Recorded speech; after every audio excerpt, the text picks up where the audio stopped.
You've reached Call in Mockery.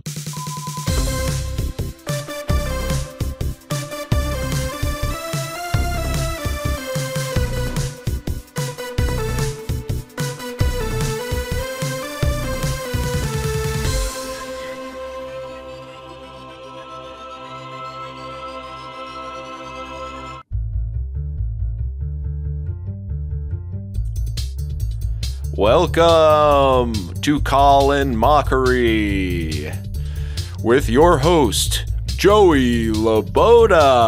Hi, Joey. Oh, am I supposed to do you? Yes. Oh. And your host, Landon Sheets. Hi. So this is Colin Mockery. We're back for another edition. And another year. Yeah. This is the time of year where I feel like people get a little, not lazy, but near the end of the year, you're on holiday. And so a lot of people say, we're going to take some breaks from the podcast. Bippity-bippity.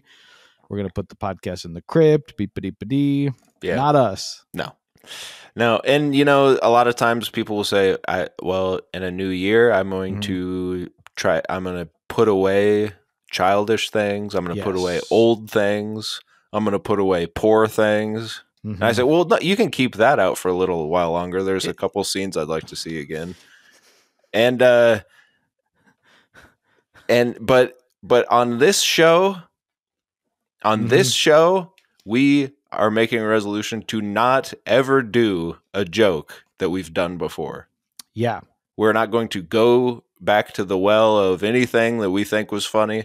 No, it's always new. It's always forward progress. And you know that. Yeah. Everyone listening to this, watching this, you know that. I know that, or just the royal you? Like, you know that. Well, the royal we.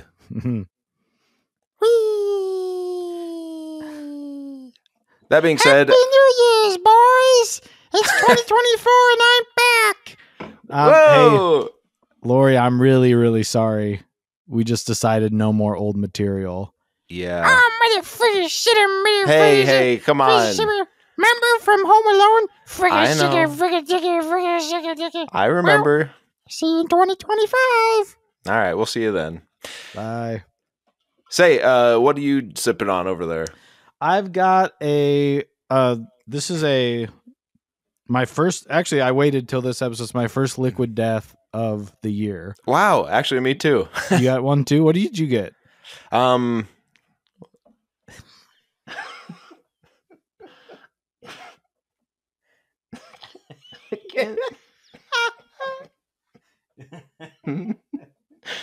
can't.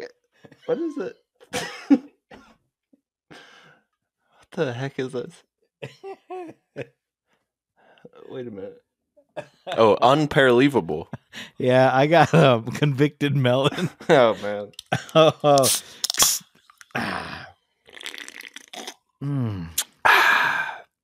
So that's it, folks. New year, new show.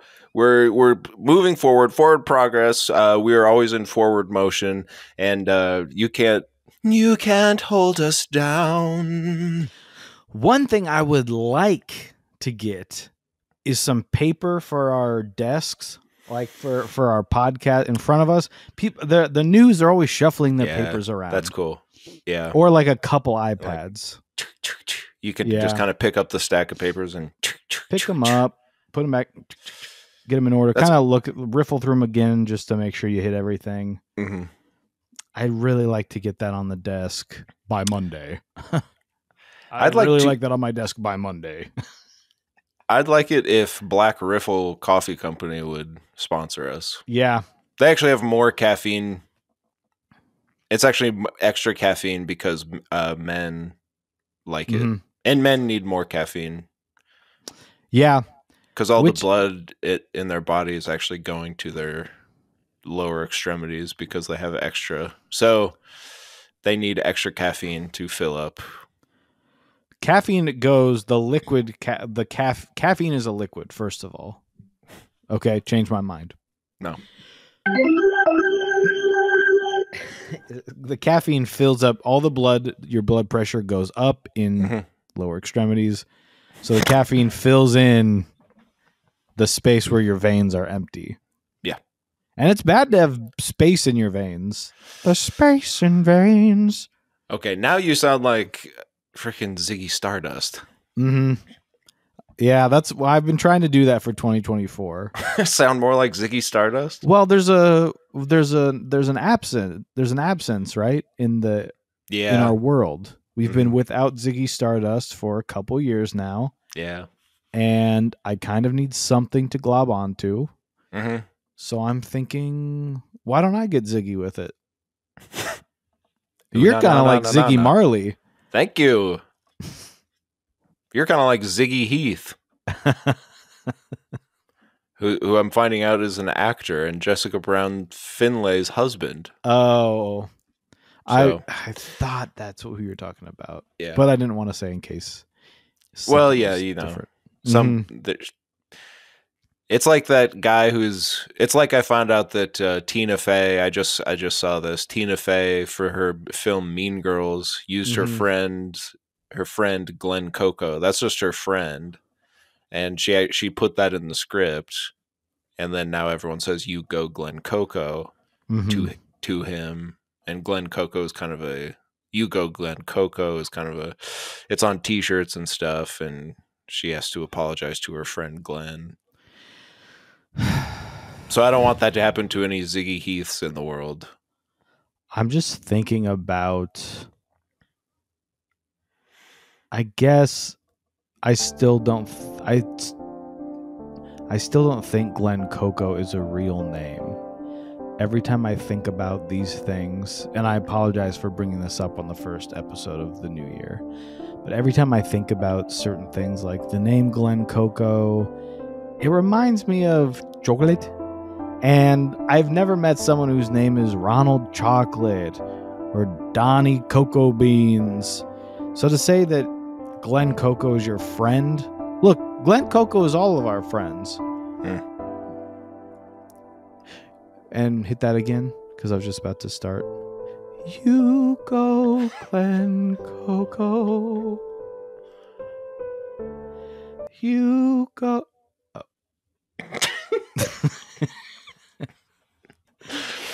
Unfortunately, I put more work into the song that we're not going to hear. I know the lead up to the song was a little like, what's he getting at?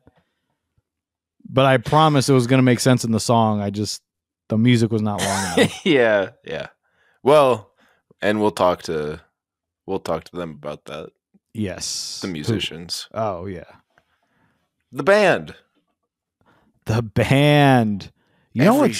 Show needs a band. What? There's this band. Okay. Yeah. And I think they were a little ahead of their time. So the name of the band was The Band. Think about that. That's awesome. Or the. Oh my God. Okay, that's awesome. And I actually have categorized both recently in a certain collection of mine. But I won't talk about that here. No. But we must talk about something. Go ahead. Yeah. Let's see. We got new. So everything new for this year, 2024. Oh, here it is. It's time for cafe stories. Coffee shop stories. Well. Oh. It's got to be. It can't be the same. Oh, yeah. You're right. Well, you know what? Cafe. You know how people say cafe, but it kind of sounds like coffee? Yeah. We could call it coffee shop stories, but just spell it different. Yeah, because it's going to take a lot to get those graphics. And I'm really hoping I didn't tell this one already. Well, we'll find out. Did I tell you about friend in the comment section? And stop me if you've heard this before, but it's about a man asking a young boy how old he is. No. Okay. So I'm at the cafe the cafe shop. Yes. And the barista is having, I'd say he's having one of those days. Does that make sense? Yeah. He is talking to a woman who's with her son. The mom is taking forever. This is right before the holidays. And she's like, what's this roast? What about this one? How much would it be for a pound of this? What about this? And he's like, yeah, man, it's all behind you on the wall over there. If you just want to see what we have, that's all we've got available. So she go get another one. She's taking up the line. I go wait in line for a bit. She's still doing her thing, so I just go sit back down. I go up another time. She's still there. Go sit down. About the third time, I'm kind of waiting around. Maybe she'll get the hint that there are people trying to order stuff. And she's ringing up. She's taking a long time. And the guy, the barista, looks at the little kid and goes, hey, buddy, how old are you? And the kid says, I'm 4. He's like, 4? You're 4 years old? Guess what? I'm 400. Whoa. That's right. Today I feel 400 years old, little guy. Whoa. And the kid was like, just staring at him. He's like, yep, I'm 400. So I went and sat down again because he was about to lose it. So then I finally get to go order. They have left. He's like, I'm sorry about that, man. What can I do for you? I order. I go back up to get my pour over that I've ordered later. Ooh. He is now talking to a different person. And let's go to my notes here for this. He's now talking to someone else. And he's kind of bragging to them, but in a loud way. This is one of those coffee shops where they're always loud and everyone in the store can hear what they're saying. Yeah. And he goes, couple months ago, he's talking to the woman that's being rung up. A couple months ago, well, I think he was trying to do a little flirting, you know what I mean? A couple months ago, this lady came in. She's crying. She said, can't find my dog.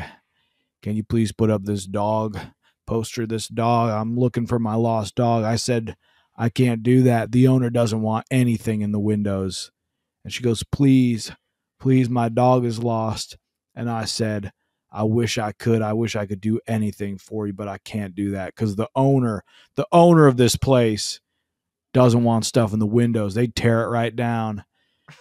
But I said, there is something I can do for you. I'm off tomorrow. And we went around all day and looked for her dog. I rung doorbells. I drove to different neighborhoods. And the lady is just trying to order her coffee. He goes, I was with her for hours and hours. I looked for that dog all over town. I told her that's what I can do for her because I got the day off and that's just the kind of guy that I am. Yep, that's what I did. And guess what? The dog came back. I knew it would.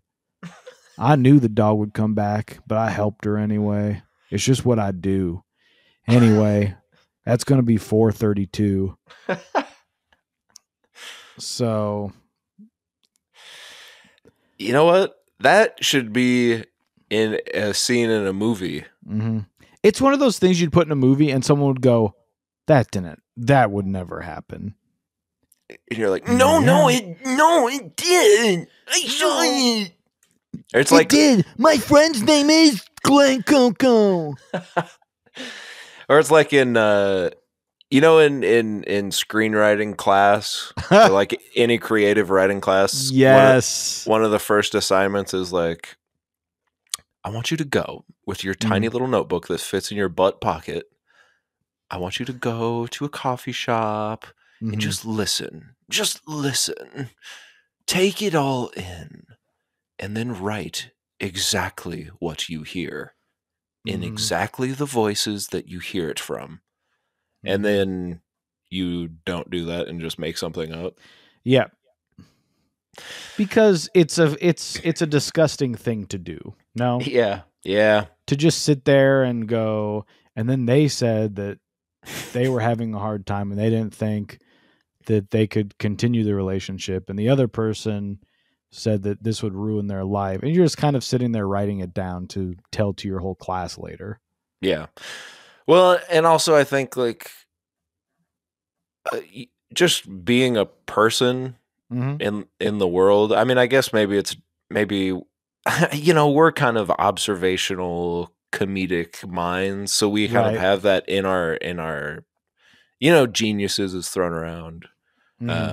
Brilliant has been used once, but maybe for other people you do need that practice of sitting and listening and like picking up strange idiosyncrasies. But for me, it always felt like, well, I talk to weird people all the time. Yeah.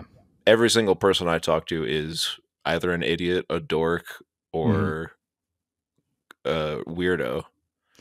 Yeah, I don't have to. They come to me. They flock to me like a moth to a lamp or something, you know? Yeah. They just want to talk to me for whatever reason. And I can recall those things. Yeah. I don't need to sit there and listen. And isn't it true that as a writer you're just always listening? So true. You don't have to be told to go listen. It's just in us to go, isn't that the human condition? Yeah. So that's funny. That happened to you. I think that's the scene in a movie where it's like someone comes in and they're in a hurry. Right. They need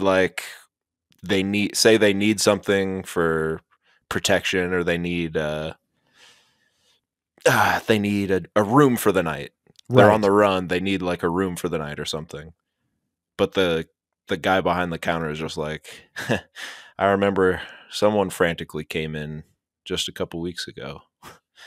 Damnedest thing. And the guy's like, yeah, okay, but just I need I don't know, like a room for the night. And they're like, yeah. She's looking for a dog. And then do that whole scene. And then at the end, the guy says, we're actually booked. That's something that I can get behind. Could you write that down for us? Matilda, could you? Sorry, we're talking to our producer, Matilda. She's in the corner. Yeah. Could you just write that down for us? Thank you. She knows. I mean, I guess you guys don't know this as well, but we during the holidays, and I know it's after New Year's, but around the holidays at church, they always want you to do a skit. So we're constantly trying to think about, like, what can we do? Like, what could the skit be this time? And I think that's something like, hey, we're looking for a room at the inn. And it's like, and then the guy's in his robe and he's like, damnedest thing. You can look for a dog. That all happens. And then at the end he goes, well, we have no room in the inn. That's good. That's good. That would work. Okay, write that down. Matilda. That's it. The typing got louder for a second. Weird. So a couple things. I've seen this a lot. I know I was talking about Santa Claus with the E is wrong. Yeah. Pissed me off. Here's something that's been making me mad. As per usual. Wrong. As and per are doing the same thing. It's per usual. It's as usual or per usual. It's not as per usual. But of course, now it's just become, it's like people saying irregardless. No. But now the dictionary is like, well, actually, we change with the times. And actually, the dictionary accepts new words, which I agree with to a certain extent, but also not when it's wrong.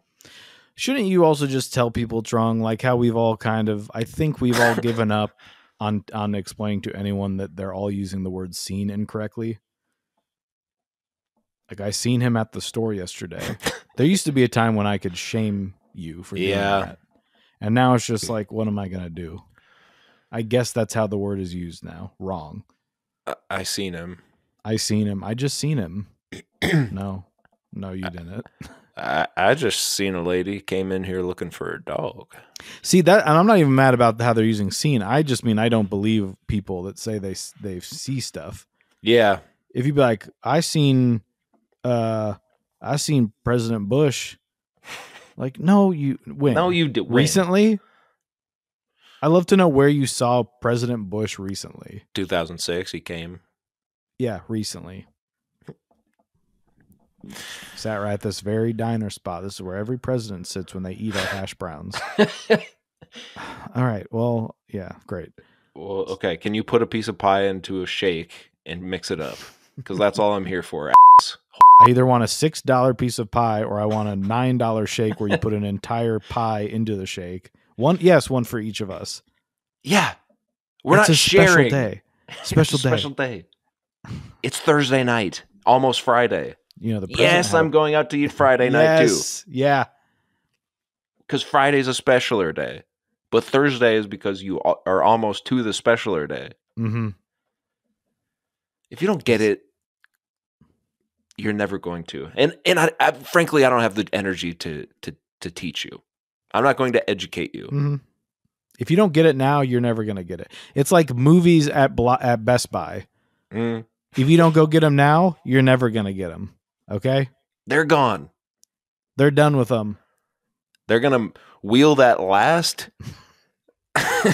They're going to wheel that last stanchion right into the dumpster and pour old Ulta makeup all over it like they do because Ulta, they can't just throw out the bottles. They have to dump them too.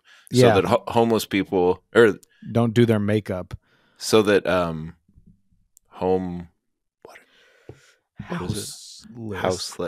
I don't think that's right. So that those without homes whom choose and are unfortunate enough, who either choose or do not choose to live outside year round, can't do their makeup for free. No blush for you for free. But the Best Buy will wheel that final end cap right into the dumpster, pour Ulta and Sephora makeup all over it, and that will be, and then wheel in like a washing machine that also has a little TV screen on it and takes like 3 gigs of data every month for some reason, and you will never be able to buy a movie ever again. No, but you will be able to see what's in your fridge without opening the door. Yeah. So you actually, save So money. you can watch, but you'll be watching new stuff. You'll be watching, if you're from the Midwest, you'll be watching your Oak Ranch dressing. Velveeta. If you're from Velveeta, you will be, of course, watching Velveeta. So it's one of these things that you're just going to have to get used to. And if you don't get it now, you're never going to. No, and I don't have the brain power to educate but you. It's going to be crazy when they wheel those Literally, out. I'm stupid. Oh, yeah? Just because I remember when they emptied the Toys R Us out and someone goes, look at this. A Nintendo 64 copy of Super Mario unopened. It's been under this for years. I cannot wait to see what they find under these end caps, okay? Oh my goodness. It's going to be awesome. Perhaps wrongfully accused on HD DVD. Mm-hmm.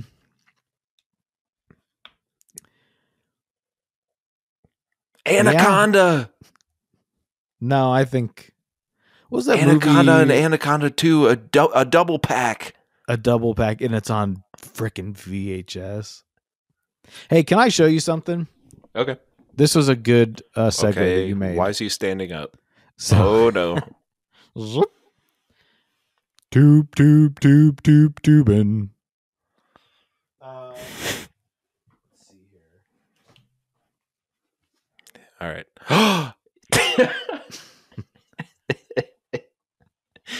Why do you have that right at the ready? Unless you are going to do it yourself. In case it comes, this is where I have most of my Zoom meetings. So if anyone's going to make a reference to it, I can break the ice. I can break the tension. Yeah. So I, of course, was simping for Best Buy, and I went to their website to see. Well, might as well grab some stuff. Of course. While they still got it. What do I got at my store? I'm on the page here for this movie. And I don't want to tell you what the movie is yet. Okay. But it was a 4K. It's the 4K plus Blu-ray plus digital copy version of this you can get. Okay. It is typically $25. Right now it's $15. So you're saving $5. And you're saving $10. You're saving $10. And for some reason, it's a movie I've seen before that I say, I'll probably go pick this up. And I'm reading the customer reviews just because I want to see. Sometimes customer reviews can be fun. Yes. So here's the review for the movie. Okay, by Dracul, Dracl. Oh no. He said, "Never a doubt." That's the name of the review. Never a doubt. DOUDT. And he gave the movie 4 stars. Okay. Pretty good. Now, this reviewer received promo considerations or sweepstakes entry for writing a review. That doesn't change their review. Just know that maybe Best Buy said, hey, you can win $50 if you submit a review, whatever. If you do it, yeah. He said, 4 stars. I would like to take this opportunity to thank the actors for showing us all why they are still 2 of the best. Okay? I would like to take this opportunity to thank the actors for showing us all why they are still 2 of the best. Now, interesting, because the movie is Once Upon a Time in Hollywood. So I would say there's more than 2 lead actors. Just even going by the cover, there's Leonardo DiCaprio, Brad Pitt, and Margot Robbie. So I'm like, maybe he's talking about Brad Pitt and Leonardo DiCaprio, right?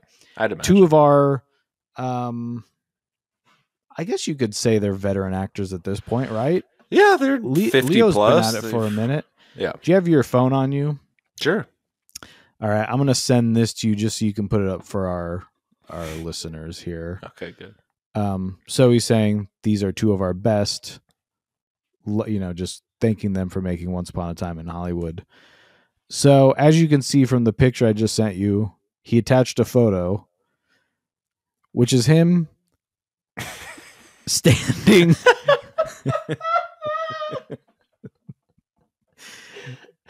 with Will Smith and Tommy Lee Jones wax figures from some sort of Men in Black promotion.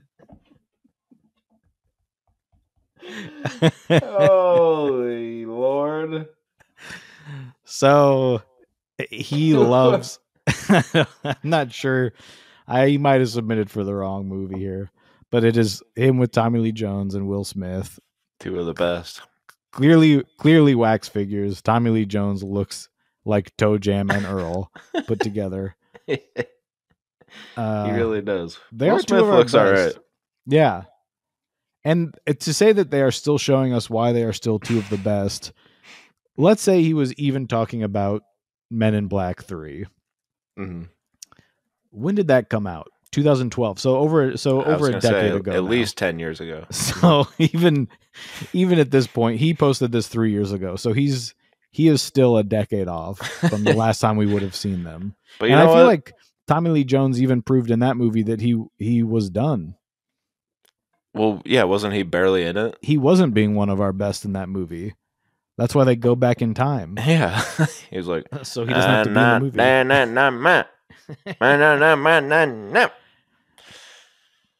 But you know what? Dracul looks like a good guy. Mm-hmm. Seems like a fun guy to hang out with. Yeah. So for that reason, we award him our movie reviewer of the year.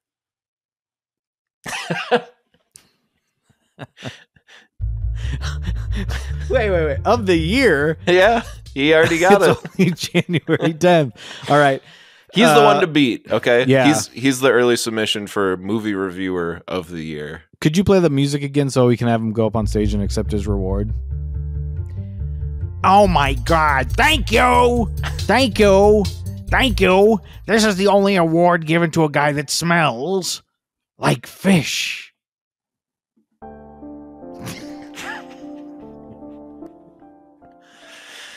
Well, that brings us to What'd You Watch?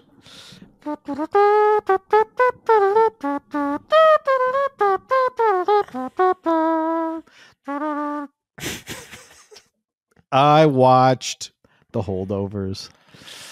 Yes, it's true. I did on New Year's Day. I said the last day of my little holiday time at the end of the year here, beginning of a new year.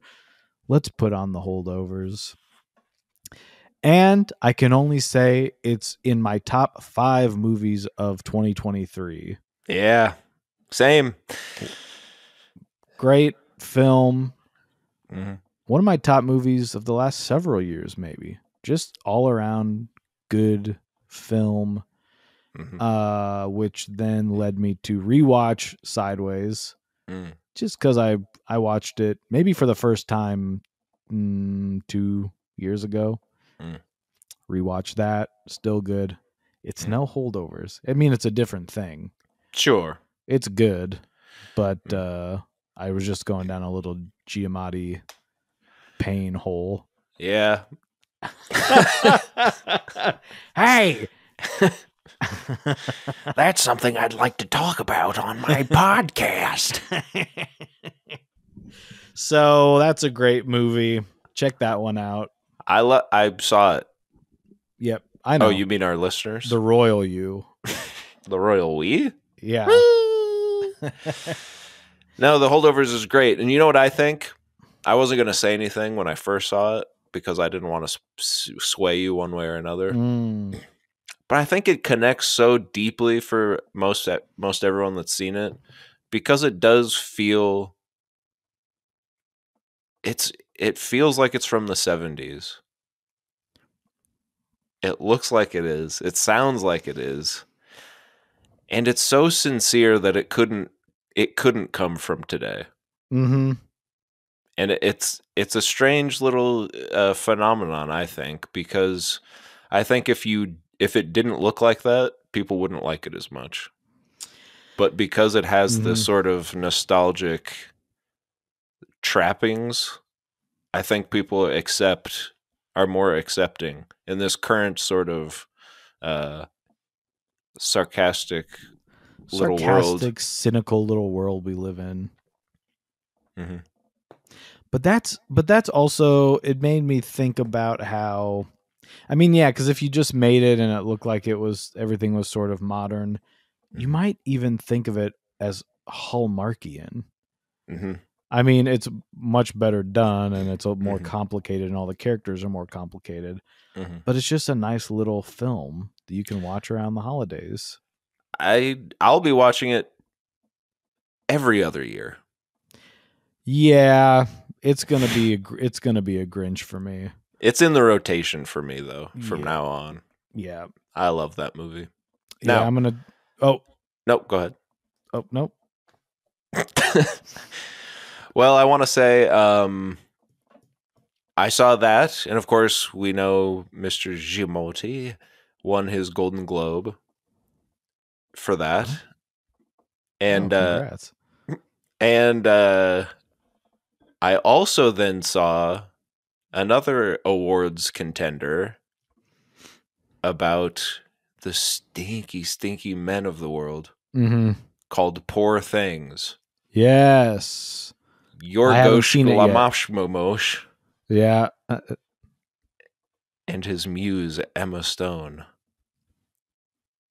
You haven't seen it? I have not seen it yet. Is it streaming? Did you go to the theater? What's your... I went to the theater. Now, this is what's funny about the movie, I don't know if you know, I won't spoil anything, but you probably know because we kind of read stuff. Yeah.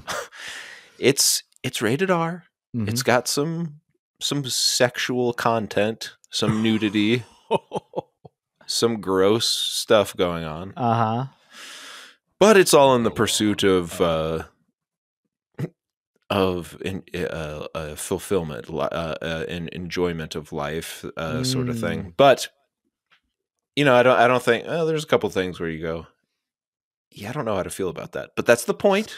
Anyway, So the movie ends. It's like 2.5 hours, probably a little too long. I think we're done. We need to be done with the 2.5. Even the holdovers is like 15 minutes too long. It's like I don't mind with that because I'm feeling good. Well, most of it's 70s style zoom ins. Yeah. Anytime they're taking up too much time, it's a zoom in. Which, by the way, why can't we do that with our new Exorcists and whatever? It reminded me of why I like movies from that time. No one makes movies look. I'm just hey, keep going. I got something to say. Okay, but you know what's interesting about that? We'll jump over to this topic really quick. Shimon. I also watched December. Oh. They're doing zoom-ins. You'd love this movie. Hell yeah. They're doing the 70s zoom-in every other shot. And then we also watched Leave the World Behind. And they're doing it too? They're doing it too. They're zooming in on people. I need to watch that. I'm excited for that. What an easy way to build tension. Mm-hmm. There's a reason they did it back then, and it freaking works, baby. Mm-hmm. I'm kind of mad just because I feel like I thought about this, and now, of course, because I am living the sin of sloth, others have gotten to it before me. Where you go, they should bring that back, and maybe I should utilize that in something. No, I didn't, and now everyone else is doing it. And then by the time I get to it, they'll actually say, "Actually, it's better if you don't do that." Yeah, because we're all sick of it again. Yeah, and so now, well, by the time you get around to it, it'll just be static wide shots that everyone will be back to, where he said, that's actually that's how you build tension. You let everything play out in a boring static wide shot. This is my thing though with movies. Here's what I was thinking of, because I forgot. Okay. I watched Home Sweet Home Alone, the new Home Alone film written by Mikey Day. Yeah. Landon's favorite SNL alum. And I'll tell you this, it's not a bad movie. Well, didn't you watch it already? No. Oh. Last year I watched 1 through 4. Oh, that's right. And you never got to it. Skipped 5 completely because 4 was just, it was on the level of Jingle All the Way 2, where it's unwatchable, not even in a fun way. It's just like a terrible piece of media. So skip 5, but I really wanted to get to the new one, because I did watch a little of some of the beginning. I saw Keenan pop up in there and I laughed a little, and I said, you know what? It's time to watch this. Yeah. And it's not, everyone doesn't understand what they're doing with the movie. Everyone's mad. They're saying it's not even like, they're mad that it's ripping off the first one or the original. And then they're mad that it's not actually doing what the original did. Like the storyline's different. So they're mad on 2 completely different sides at the same time. And there's Welcome to America. But the problem with this movie is that it is shot like a commercial. No one does none of these cinematographers are doing anything interesting. Like if that's why the first one works. That's why the second one works. Great story, but the way it's shot. Yeah. They're not doing anything that's classic, that's like good filmmaking technique. It looks like it was shot on a soundstage in the middle of the afternoon. Isn't part of that the Disney Plus of it all? I think so. Maybe it's a budgetary thing, but there is also one of the weirdest CGI shots I've ever seen, where I rewatched it like 4 or 5 times and paused it and looked at it. It is the kid drops a bottle of soda, like a 2-liter of soda, off the balcony of his house, and it lands in the snow right in front of Kimmy Schmidt. And it's CGI. So it's an animated bottle of Coke landing in the snow at her feet, something you could do practically. And then she looks at it and walks towards it, and it's weird because it's animated. So she's trying to look at something that isn't there in fake snow. And also they change her movements. So like there's freeze frames in her movement to match up to her walking up to this 2-liter of, it's the weirdest thing I've ever seen. It's like, just do it practically. Yeah. like it did. I'm sure it looked different because they could get the lighting right in this fake bottle. But I'm like, that's why this sucks. The story, there's some actors I could swap out with some other people. Sure. But this is where he tries to get himself in the movie. I just think we've seen a lot of Rob Delaney, and I think I could be married to Kimmy Schmidt. And we're about the same age. Yeah. 45. Yeah. So I just want people to give this movie a chance. That's all I'm saying. Okay. Give this movie a chance. Everyone's like, the kid is unlikable. Watch the movie. Just watch a movie. Understand why. That's right, folks. We're defending Home Sweet Home Alone here today on the pod. No, I'll give it a chance. You know I love to give a movie a chance. It's not even taking away from the first ones because it's a sequel. Of course. Buzz is in it. Everyone's like, they're remaking it. They're trying to... You don't have to watch this one. It's just... Yeah. And Buzz has his little thing. Well, that's the thing, isn't it? That's true for all movies. Every time they announce the new Star Wars, Mandalorian, and Grogu. The movie... People are mad. People are mad they want to continue Rey's story from The Force Awakens and the sequel trilogy. You can be done watching these.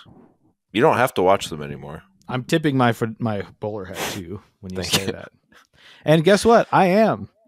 Yeah. Joey hasn't watched any of them. I'm about to. I'm done with Grogu. I'm about done. I'm giving him 10 more years. That's it. Just 10 more years. If they don't turn the ship around, I'm done. Mm-hmm. I'm done with the movies. I'll watch them just to see all of them. Mm-hmm. Okay. I'll watch all the TV shows just to see, but I think I'm done. Yeah. Yep. Same. But I will enjoy, of course, The Mandalorian and Grogu, which will be the same thing that's been happening on the show for the last 3 seasons.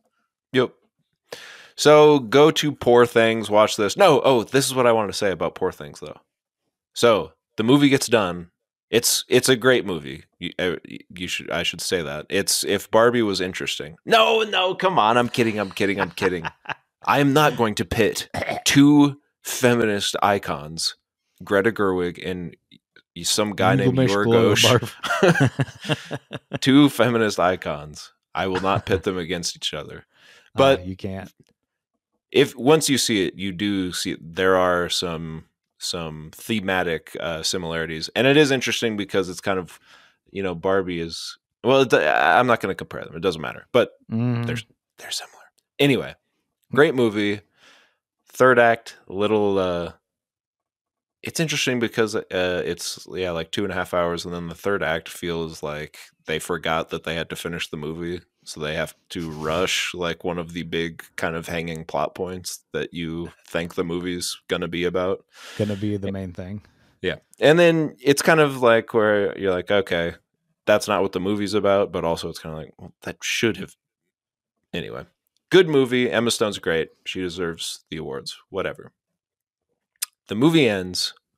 The group of people behind me, 1 guy, 2 girls. Mm-hmm. The 2 girls turn to him and say, the 2 girls turn, as soon as the credits start, they go, "What the hell did you do? Why did you bring us to this?" They're mad at him. Because there's I would say maybe Emma Stone is naked in the movie. Sure. There are there's maybe 10 minutes. That's probably more. I'm probably overestimating. 10 minutes of comedic and strange and gross sex scenes. Uh-huh. I won't say why, but there are. So they didn't like that. They were like, you took us to a porn. I haven't seen it, but that can't be true. It's not, of course. And he was like, "What? To be fair, it said it was a romantic comedy." And they were like, "It wasn't romantic or funny." And he was like, "Well, to be fair, it wasn't really that sexual." And they were like, "Yes, it was. It was gross. They were doing so many weird things." He was like, "Well, to be fair, it was funny though." And they're like, "It wasn't funny." He's like, "Well, to be fair," he kept saying, "To be fair," is my point. I would say that I would be on his side of saying most people. I mean, obviously, I'm not even going to know that there's that much in there, right? Even yeah, even if you're looking into movies and seeing what's new and keeping up with what's coming out, but to the regular person, oh, the new Emma Stone movie's out. It's kind of wide release. It's supposed to be good. It looks kind of weird. We'll go see it. Why would you put that on him to know that? Right, exactly. But the fact that he keeps saying "to be fair" is a little suspicious. Well, to be fair, you did like it. Yeah, I think also. Well, I think he liked it. Yeah, and I think they were just didn't, because it is weird. But that's Miglosh for you. That's Yarsmosh. Yes. So they left, and then as they were walking out, God, I wish I could remember what one of them said loudly. Something about something about wasting their night or something like that. Waste of 2 hours or something like that. Wow. And then a group of probably 3 or 4 girls or women were sitting down, and they started laughing because they heard that lady say that on the way out. And then they were like, that sparked them. They were saying, well, actually, not to that lady, but just amongst themselves, they're like, well, actually, it kind of wasn't, it at least wasn't shot in a way that was suggesting or purveying the male gaze. And they were like, yes, it wasn't the male gaze. Yes. And they were having these discussions of first year film student type thing. Right. Where you're like, well, actually, I think the sex was on purpose. It wasn't an accident, stuff like that. But it made me happy. I was smiling. All of these conversations sparked by a piece of art. Isn't that what it's all about, Joey? Isn't that what it's all about? Oh man, you're really putting me in a corner because I want to say no, but I know that you're gonna clip this and put it on TikTok. That's what it's about. But he's. Yes. I mean, I haven't seen the movie. He admitted it. Oh my God, he admitted it. Oh my God, I admit it. Now I haven't seen the movie yet, but that's your ghost for you. Yeah, I love The Lobster. But but I can easily see why people would watch that and say, I hated that. It was weird. And I get that, but that's filmmaking for you. And we need someone to be taking these chances, because otherwise all you have to watch is Wonka. Yeah, and I've heard actually Wonka's not so bad. And everyone is now mad that movies have nudity in them for some reason. Yeah, it's a strange time. We might have talked about with Oppenheimer. Yeah. How everyone made it seem like it was going to be the most insane thing you've ever seen because there's a woman topless for 45 seconds. Yeah. Kind of crazy. Easy, everybody. It just something's happening, and something's happening. I don't know what it is. But me, on the other hand, I was just mad that Killian kept his legs crossed. Show it. Man spread for us, baby. Show it. I'm at the IMAX for a reason. Yeah. May, December. How was that? It's fine. Okay. It's kind of it's one of those movies where it's like, aren't actors and movies bad? It's like indicting the actor who's going. If you know the story, I'm not spoiling anything.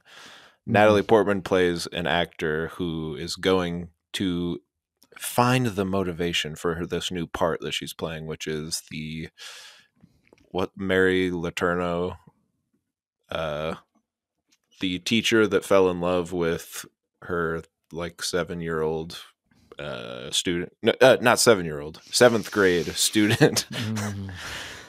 They fell in love. They had a kid. She went to jail. They still were together after that for years. And then I think she died of cancer recently. But So it's looking at that relationship through the eyes of an actor trying to figure out why that happened. But everyone's kind of a villain, and ultimately it doesn't really have any conclusion except for everyone's kind of bad and actors are awful. Mm-hmm.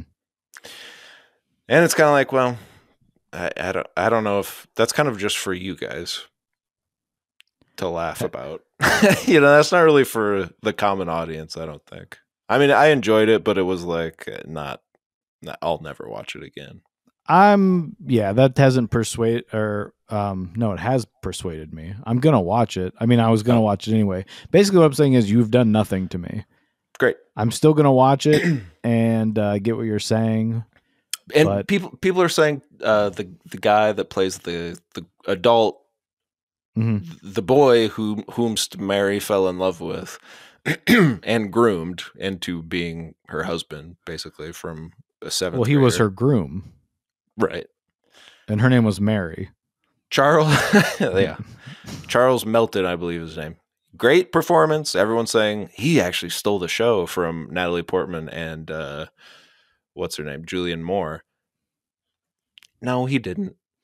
Melton didn't steal the show. He's good in it, but Natalie Portman and Julianne Moore are also playing 18 different people. Mm-hmm. Not literally like a clump situation, but they are showing a range of how you perform in front of different people, Mm-hmm. It's silly to say that he stole the show from them. They're putting on a clinic. It's an actor's dream, really. Anyway, it's just something. They got that script and they're like, I can chew on this. Yeah. I can sink my teeth into this. Yep. God, and how could you say no to that? Right? Yeah. Mm-hmm. And then you get to go to the Golden Globes and Mark Hamill takes a picture with me and is like, I met my mom. And I did watch Leave the World Behind. Now that one's kind of good. I recommend it. I basically know nothing about it, but I feel like I'm looking forward to it. I'd check it out. These are all movies I want to see, and then last night I watched Honey, I Shrunk the Kids. Yeah. So, like, I've got my priorities, and then sometimes I'm on a Moranis. Yeah, kick. when you're on the Moranis tip, you best not fall off. Yeah, that's exactly right. All right, well, I think we got to wrap it up, but we want to again congratulate Drackle for our movie reviewer of the year. And bye. Bye.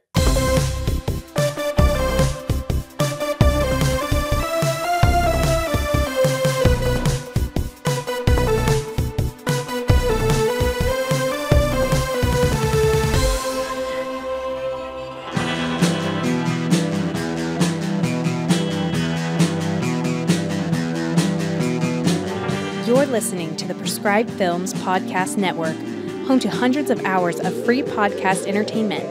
The shows on this network all have a common goal, providing you with the best discussions about movies and other forms of entertainment media. The PFPN hopes to fill your earholes with audio joy.